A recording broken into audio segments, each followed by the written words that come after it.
Hello everyone, and welcome to our universe. Today we'll be answering the question, how does the sun produce energy? So we've all seen the sun burning bright in the daytime sky, unless you live in England. But people don't quite question, where does the sun get all of its energy from? I mean, we know right now that our sun isn't some kind of fire in the middle of the solar system. So what is powering this massive sphere that holds all the planets in place? So the sun contains most of the mass in the solar system, and this is quite critical. The sun stands apart from all the planets, because it's the only object in the solar system where nuclear reactions are really occurring. So what exactly is a nuclear reaction? Under extreme conditions, it is possible for several atoms of one type of element to merge together to form a different element. And it's also possible for a single atom to be broken up into several individual atoms. These are all known as nuclear reactions, and there are two types, the fusion reactions and the fission reactions. These nuclear reactions can release a large amount of energy. The total mass of the atoms weighs slightly less than what they did before the atoms went into the reaction.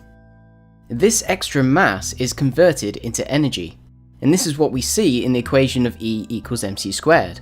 Where E is the energy and m is the mass, and c is the speed of light. Since the speed of light is a very large number, even a small amount of mass can result in a large amount of energy. Putting two small atoms together to make one bigger atom releases energy, and this can happen to the mass of an iron atom. The fusion of smaller atoms is what produces the energy in stars, like our sun. And splitting apart a bigger atom to make two smaller atoms releases energy for atoms that are more massive than iron. This fission of large atoms is what produces the energy in nuclear power plants. This means that low mass atoms release energy by fusion reactions, and higher mass atoms release energy by fission reactions. The iron atom seems to fall between these two groups. This is because no nuclear reaction involving iron can release energy. However, you can't quite expect nuclear reactions to occur so easily. To understand why, we need to know how the atom is actually structured. So inside the atom we have protons and electrons, and these have a property called electric charge. Electric charge can come in two different signs, positive and negative. The protons are positive charge, and the electrons are negative charge. There is also a fundamental force in nature which acts as an attractive force between objects with an opposite charge, and also has a repulsive force between objects with the same charge. So in an atom, the electrons are held to the nucleus by the electromagnetic force. But inside the nucleus, all the protons have a positive charge, but they manage to stick together despite the repulsive electromagnetic force. This is because there is another fundamental force that is taking charge, and this is called a strong nuclear force. This holds protons and neutrons together, and this force is stronger than the repulsive electromagnetic force between the protons. But this only happens if two protons are brought very close together, and the only way to get protons in different atoms close together is that the strong nuclear force must overcome the electromagnetic force. This means that it allows two nuclei to stick together. This basically looks like the two atoms have collided at very high speeds. The nuclear reaction in our sun is probably most known as the proton-proton cycle, in which four hydrogen atoms are combined in a series of reactions to form one helium atom. This chain of reactions also produces energy, and can produce other particles known as neutrinos. But these reactions can only occur in the central regions of the star, and this is where it's the hottest. Energy is generated in the central region, and this keeps it very, very hot. The energy that is generated in the central regions of the sun gradually works its way throughout the layers of the star. In the inner parts of the sun, the energy gets out by radiation, while the outer regions gets it out by convection. Eventually though, it makes it to the surface of the sun, and is radiated out into space.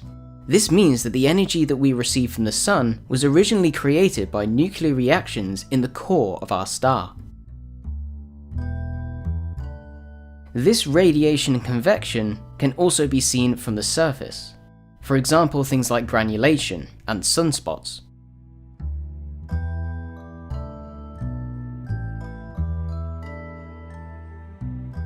The Sun also goes through a cycle, known as a magnetic cycle. This takes around about 22 years to complete. This cycle seems to affect the solar activity. This means that it can have an increase of radiation and sunspots, and it can also affect us here on Earth, for example knocking out things like radio communications. The basic structure of the Sun can be categorized in several layers. So you've got the core, the radiative zone, the convective zone, the photosphere, the chromosphere, and the corona. Somewhat bizarrely, the very outer layers of the Sun, the chromosphere and the corona, are hotter than the photosphere.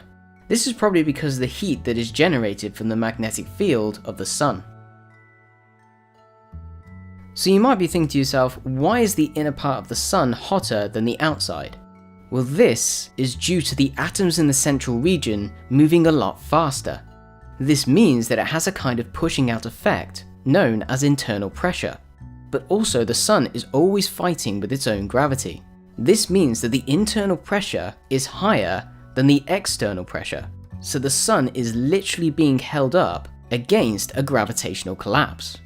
This internal pressure will continue to go on for another 4.5 billion years, until the Sun ceases to stop its nuclear reactions.